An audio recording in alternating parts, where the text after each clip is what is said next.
Saya di sini akan menjelaskan tentang proses pengangkutan pada tumbuhan melalui ekstravaskuler dan intravaskuler. Proses pengangkutan pada tumbuhan.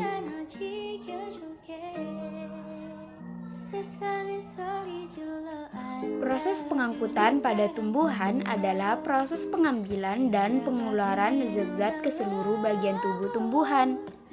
Proses ini memerlukan beberapa zat-zat.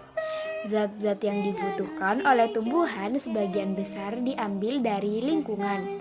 Misalnya, mineral air, karbon dioksida, dan oksigen. Proses pengangkutan pada tumbuhan dibagi menjadi dua, yaitu pengangkutan melalui ekstravaskuler dan pengangkutan melalui intravaskuler.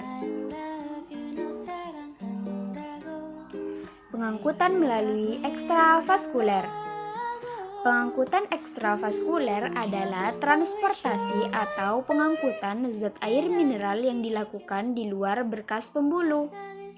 Pengangkutan ekstravaskuler adalah pengangkutan di luar berkas pembuluh.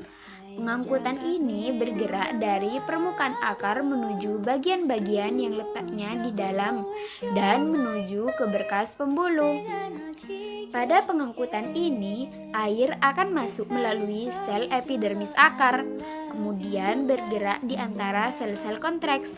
Air harus melewati sitoplasma sel-sel endodermis untuk memasuki silinder pusat atau stele. Setelah sampai di stele, air akan bergerak bebas di antara sel-sel. Transportasi pada tumbuhan dibagi menjadi dua macam, yaitu transportasi simplas dan transportasi apoplas. Macam-macam pengangkutan secara ekstravaskuler. Transportasi simplas, yaitu pengangkutan air dan zat terlarut secara difusi osmosis dari sel ke sel melalui bagian sel tumbuhan yang hidup, misalnya sitoplasma atau plasmodesmata dan vakuola. Pada transportasi simplas ini, air dan zat terlarut terhalang oleh nilai osmosis dan sel endodermis dan parisikel atau prekambium yang lebih rendah dari sel-sel kontraks di sebelah luarnya, sehingga transportasi air dan zat terlarut dari kontraks ke stele, baik simplas maupun apoplas harus dengan transport aktif atau pompa ion.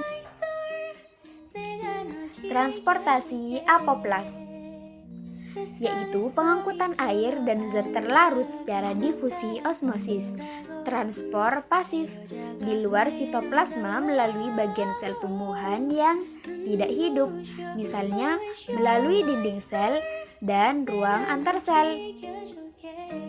Pada transportasi apoplas, air tidak bisa masuk ke silem karena terhalang oleh penebalan zat gabus atau suberin, pita kaspari sel endodermis, sehingga air harus dipompa menembus sitoplasma.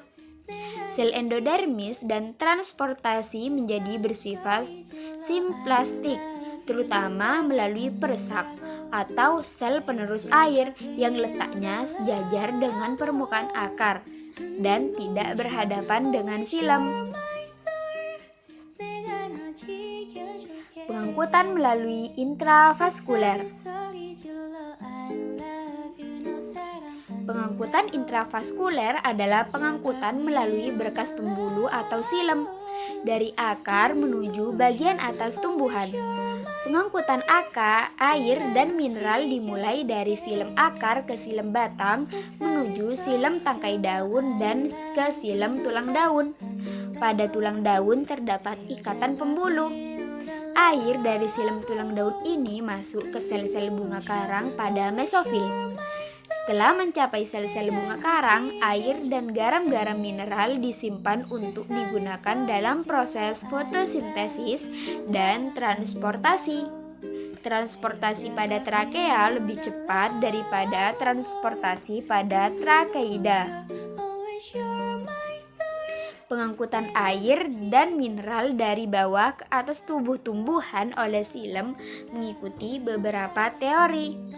Yang pertama, teori vital menyatakan bahwa perjalanan air dari akar menuju daun dapat terlaksana.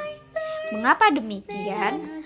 Karena adanya sel-sel hidup, misalnya sel-sel parenkim dari jari-jari empulur di sekitar silem.